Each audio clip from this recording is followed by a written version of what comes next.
안녕하십니까?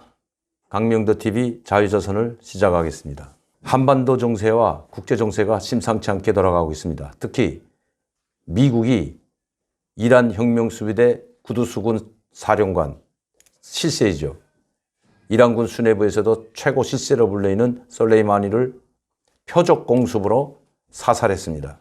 왜냐하면 이 솔레이마니는 미국의 이라크 주재 대사관 또 옛날 예멘 대사관을 습격의 뒤에서 배후 조종했던 인물이라고 미국에서는 상당히 위협적인 존재로 미국에 저항하는 위협적인 존재로 간주하고 이 솔레이마니를 테러 분자로 지정하고 있었습니다. 그런데 그가 이라크에 온 것을 포착하고 드론 무인기로 표적 사살했습니다. 순식간에 벌어진 일입니다. 역시 미국입니다. 어떻게 이란의 혁명 수비대 최고 사령관이 그것도 최종의 구두수군 사령관이 이라크에 오는 것을 알고 그것도 시간과 장소를 포착하고 무인 드론기로 사살했다는 것은 그만큼 미국의 정보력을 가히 짐작할 수 있고 또 미국에 얼마나 많은 협조자들이 있는지 짐작할 수 있는 부분입니다. 최근에 미국과 이란은 끊임없이 대치 상태에 있었고 또 언제든지 전쟁이 일어날 수 있는 일촉즉발은 아니지만 그런 상황에 있었습니다. 특히 사우디아라비아의 유조선을 정체불명의 사람들로부터 공격을 당했을 때 이것은 미국은 이것이 이란의 배후라고 지목하고 강경 대응을 예고했던 것이 엊그제 일입니다. 그런데 이번에는 이란 혁명 수비대 최고 정예부대인 구두수군 총사령관 솔레이마니를 사살함으로써 지금 미국과 이란은 일촉즉발의 전쟁 상황에 놓이게 되었습니다. 물론 이것은 제가 한 8월 달에도 방송에서 이야기했듯이 이봉규 TV에서 이런 이야기를 한 적이 있습니다. 트럼프 대통령의 지지 세력 중에서도 가장 트럼프 대통령을 적극 지지하는 계층은 유대인들이라고 했습니다. 또 유대인들이 많은 모금을 해주고 그래서 트럼프 대통령은 모금 순위에서도 민주당의 그 어떤 대선 주자들보다도 제1위를 달리고 있었는데 이것은 유대인계의 강력한 지지가 있었기 때문이라고 제가 말씀드린 적이 있고 또 그렇기 때문에 트럼프 대통령은 유대인들의 뒤에 있는 바로 이스라엘을 의식하지 않을 수 없다. 따라서 트럼프 대통령은 자기의 친이 세력, 자기의 친지지 세력인 유대인들이 바라는 즉 이스라엘이 바라는 일을 할 수밖에 없을 것이다. 그것은 바로 이란입니다. 이스라엘의 강력한 적은 지금은 이란입니다. 이란이 지금 핵무기를 만드는 것, 제재하는 것도 바로 저는 그래서라고 생각합니다. 물론 이란이 많은 시아파의 헤즈볼라를 비롯한 테러 단체들, 민병 부대들, 친이란계죠. 이런 부대들의 무기를 대주고 그들의 자금을 대주는 것이 바로 이란이기 때문에 테러의 배후에는 항상 이란이 있다고 미국이 경계해 왔고 공언해 왔습니다. 그래서 이스라엘은 이란의 핵 개발일 조짐이 보일 때마다 그 과학자들 수단과 방법을 가리지 않고 그 핵기지를 폭격해버리고 또 이란 과학자들을 암살하곤 했습니다. 많은 과학자들이 이스라엘의 모사드에 의해서 암살당했죠. 절대로 용서하지 않습니다. 이스라엘은 이란의 핵무장을 절대로 용서할 수 없는 것입니다. 바로 이스라엘은 유대계 미국인들을 동원하여 트럼프 대통령을 압박할 뿐만 아니라 트럼프 대통령을 적극 지지하면서 자기들이 국익과 국민의 안전과 또 국가의 안보를 챙기고 있는 것이 사실입니다. 그래서 미국은 중동 지역, 특 대이란 정책을 펴왔고 군사 정책을 해왔습니다. 그리고 이란의 모든 핵 합의, 즉 다시 말씀드리면 유럽과 합의했던 핵 합의를 파기했습니다. 일방적으로 파기하고 거기서 탈퇴했습니다. 트럼프 대통령은 이란이 핵 포기하려고 하는 진정성이 보이지 않는다.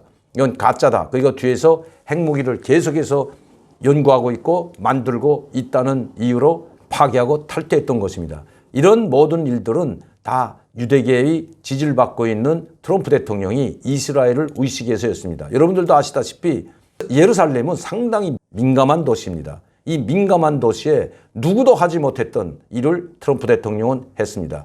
다시 말씀드리면 이스라엘이 수도를 예루살렘으로 옮기는데 가장 제일 먼저 찬성하고 적극적으로 지지한 사람이 바로 전 세계에서 유일하게 트럼프 대통령입니다. 많은 사람들이 거기에 강력히 항의하고 나토의 동맹국들도 모두 반대했지만 트럼프 대통령은 그거를 지지했습니다. 왜? 트럼프 대통령의 지지 기반이 유대인을 중심으로 미국에서 지지하고 있기 때문입니다. 그런데 이번에도 마찬가지라고 생각합니다.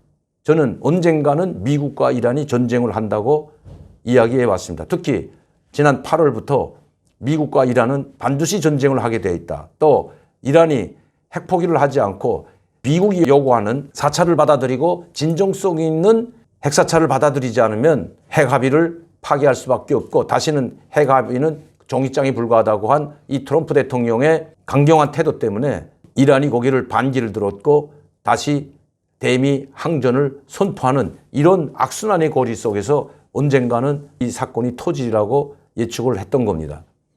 그런데 차라리 그 예측이 빗나갔으면 좋았을지도 모릅니다. 이제 미국과 이란은 이란의 혁명수비대 최고 실세인 솔레이마니를 암살했기 때문에 즉 표적 공습에서 사살했기 때문에 아마 이란이 가만히 있지만은 않을 것입니다. 대미 항전을 선포했을 뿐만 아니라 미국에게 공격을 하겠다고 노골적으로 성명을 발표했고 대미 결사 항전에 자기 국민들을 불러일으키고 호소하고 있는 상황입니다. 그리고 이라크에 주둔하고 있는 미군 기지에서 그 기지를 공격하려고 하는 모든 이라크의 민병대, 즉 이란이 지지하는 민병대죠. 이 민병대를 철수하라는 명령을 내렸습니다. 누가요? 이란에서 빨리 철수하라는 것입니다. 왜냐하면 미군 기지를 공격하는데 그들이 장애물이 되고 또 그들이 다칠까 봐 그들도 이란의 폭격에 다칠 수도 있기 때문에 빨리 철수하라는 명령까지 떨어진 상황입니다. 일촉즉발의 상황입니다. 아니죠. 일촉즉발의 상황이 아니라 이미 전쟁은 시작되었습니다.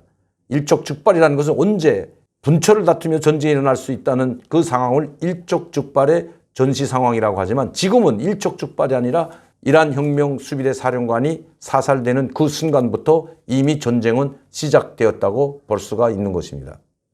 제가 이렇게 장황하게 미국과 이란의 전쟁에 대해서 이야기하는 것은 바로 우리 한반도 문제, 특히 북한의 움직임이 심상치 않기 때문입니다. 그래서인지 오늘 북한은 일요일에도 발간하지 않는 노동신문을 발간했습니다. 물론 종이신문을 발간한 것 같지는 않습니다. 지금 모든 우리 언론 매스컴에서 나오는 보도를 보게 되면 노동신문 1월 5일자에 논설을 실은 데 대해서 게재하고 있습니다. 우리 일간신문들 또 인터넷에서 그것을 노동신문에 대해서 게재를 하고 있는데 거기를 보면 지금 심상치 않은 것 같습니다. 물론 북한은 노동신문에 있었던 모든 사설이나 모든 내용을 또 인터넷에도 그대로 올려놓는 사이트가 있습니다. 그것도 노동신문이죠.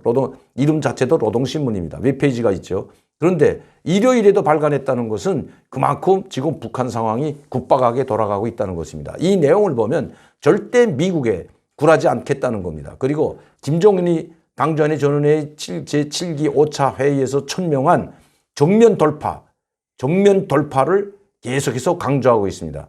이제는 절대로 미국의 그 제재라든가 미국이나 국제사회, 유엔의 제재에 목매이지 않겠다. 제재를 풀어달라는 말을 다시는 하지 않고 거기에 목매해서 우리가 할일을 하지 못하고 있는 그런 상황이 아니라고 했습니다. 그리고 여기에 목매일 것이 아니라 이제는 정면 돌파, 또 이 시간이 간과하고 장구한 투쟁이 될지라도 이것을 정면 돌파전밖에 없다고 강조하고 있습니다. 그리고 이 정면 돌파전을 강조할 뿐만 아니라 모든 주민들, 북한의 당원과 근로자들, 이 모든 청년 학생들을 비롯해서 골기대, 교리대를 연이어버리고 있는 모습을 노동신문과 조선중앙통신, 조선중앙TV로 계속해서 보도하고 있습니다. 최근에는 얼마 전에는 김정태 전기기관차 공장에서 김정은의 당중앙위원회 전원회의 당중앙위원회 지시문을 관철하기 위한 교리대의 모습을 TV로 공개했습니다.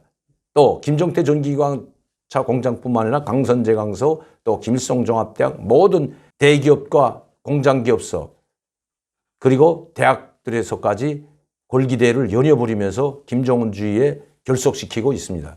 이것은 북한이 항상 대미 항전이나 대미 성전을 벌이기 전에 벌어지는 일들입니다. 우리도 1976년 8.18 도끼만행 사건 때에도 바로 미국과 대미 항전을 벌이면서 이런 결의대회를 하곤 했습니다. 저 역시 참여하곤 했죠.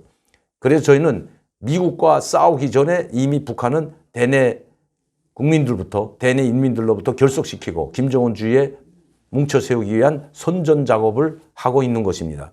그리고 연일 미국의 본심을 이제 안 이상 절대로 미국에 굴복하지 않겠다고 단언하고 있습니다. 그리고 반드시 미국과 싸워서 이기겠다고, 그리고 그 자신감을 보여주고 있습니다. 미국과 싸워서 이길 수 있는 강력한 핵무력 강군 건설을 계속해 나가겠다고 했습니다. 또 다양한 핵무기를 개발하고 전략무기들을 계속해서 개발하고 실험하겠다고 발표하고 있습니다. 이것은 말로가 아니라 실제 행동으로 나타날 것이라고 노동신문은 이야기하고 있습니다. 그러면 북한이 왜 지금 이 시점에 이렇게 강경하게, 미국은 지금 계속해서 대화와 정치적으로 또 외교적으로 문제를 해결하자고 하는데도 불구하고 미국과는 선을 그으면서 자기들의 갈 길, 즉 정면 돌파라는 이 새로운 길을 가겠다고 계속해서 강경하게 나오는 것은 지금 미국이 이란과 전쟁을 하고 있기 때문입니다. 김정은이 바보가 아니고 북한 엘리트 계층들이 바보가 아닌 이상 이것을 절대 놓칠 리가 없습니다. 제가 바로 우려했던 것이 바로 이것입니다. 제가 작년도 8월에도 미국과 이란이 전쟁을 하게 되면 북한은 결코 이 기회를 놓치지 않을 것이라고 이야기한 적이 있습니다. 그런데 그것이 현실로 드러나고 있다는 것입니다. 그럼 북한이 어떤 도발을 할 것인가가 우선 한번 짚어보자고 합니다. 지금 모든 미국의 군사력이 중동으로 이동하고 있습니다. 쿠웨이트에 있던 해병대가 이미 이라크로 떠났고 또 미국 본토에서도 떠날 움직임이 있다고 합니다. 또한 항모 전단들이 중동으로 모이고 있다고 합니다. 태평양 항모 전단도 지금 대기 상태라고 합니다. 즉 중동, 이란 지역으로 출동하기 위해서 대기 상태에 들어갔다고 합니다. 이 모든 것은 미국의 모든 군사력이 태평양을 떠나 중동으로 향하고 있다는 것입니다. 그렇게 되면 태평양에는 우리 한반도와 우리 대한민국을 사수할 수 있는 만에 하나 김정은의 도발로부터 지킬 수 있는 무력이 얼마나 있을까요? 과연 미국은 두 개의 전쟁을 동시에 치를 수 있을까요? 저는 상당히 힘들다고 봅니다. 그것도 나토를 비롯한 미국의 군사 동맹들이 미국을 적극적으로 지지하면 모르겠지만 지금 나토는 한 발 뒤로 물러서고 있습니다. 또 프랑스, 독일, 영국을 비롯해서 이란 전쟁을 해서는 안 된다고 하고 있는 형편입니다.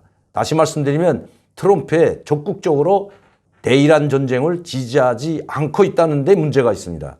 그러면 미국 혼자서 이 대이란 전쟁을 치를 수밖에 없는 상황에서 상당히 힘들 겁니다.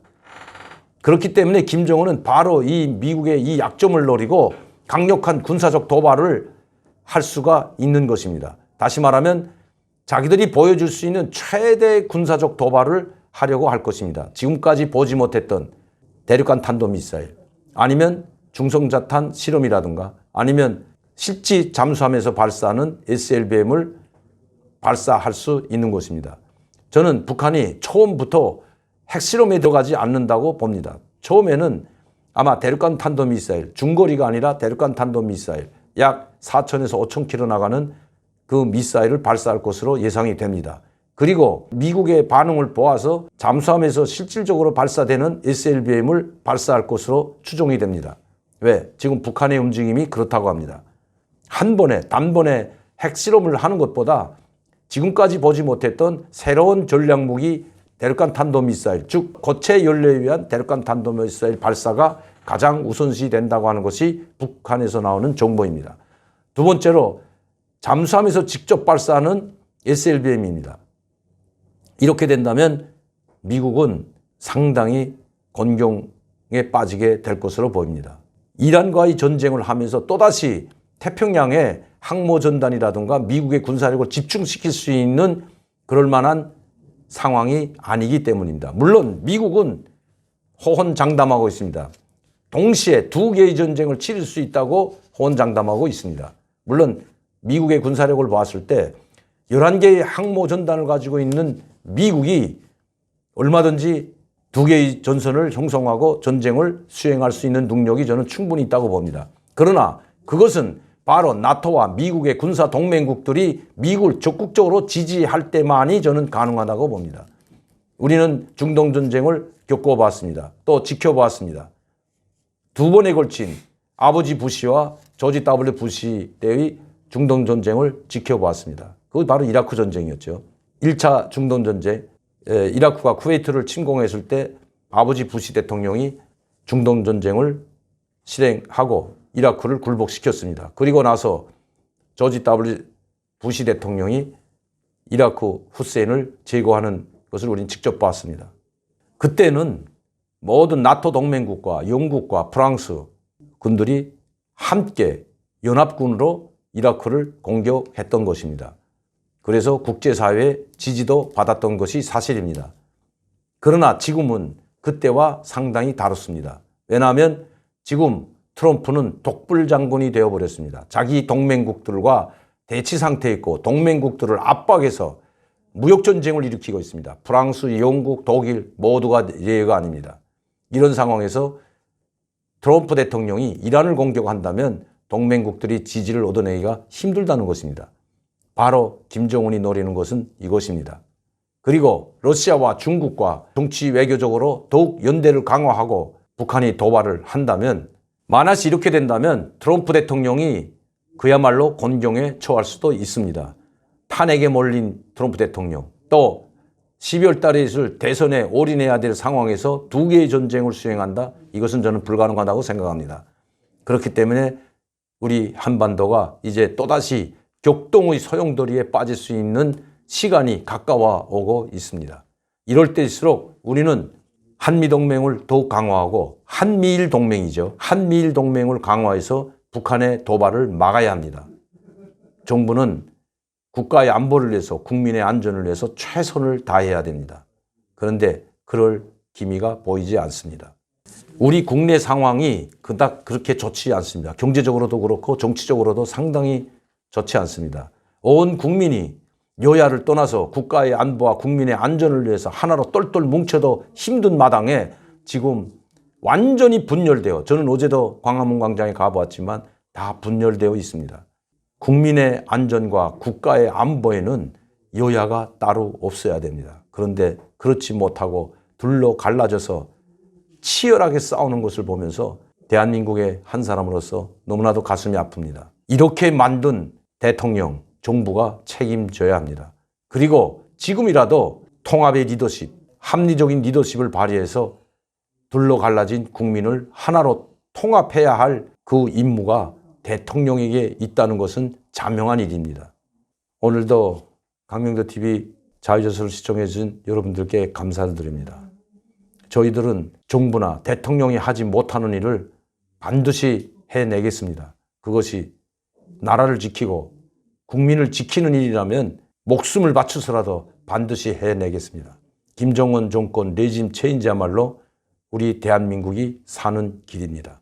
다시 말씀드립니다. 대한민국이 사는 길은 김정은 정권이 무너지고 자유우파가 북한에서 정권을 잡고 우리 한국 보수우파와 손을 잡고 나아갈 때만이 자유 대한민국을 지킬 수 있다고 굳게 믿습니다. 감사합니다.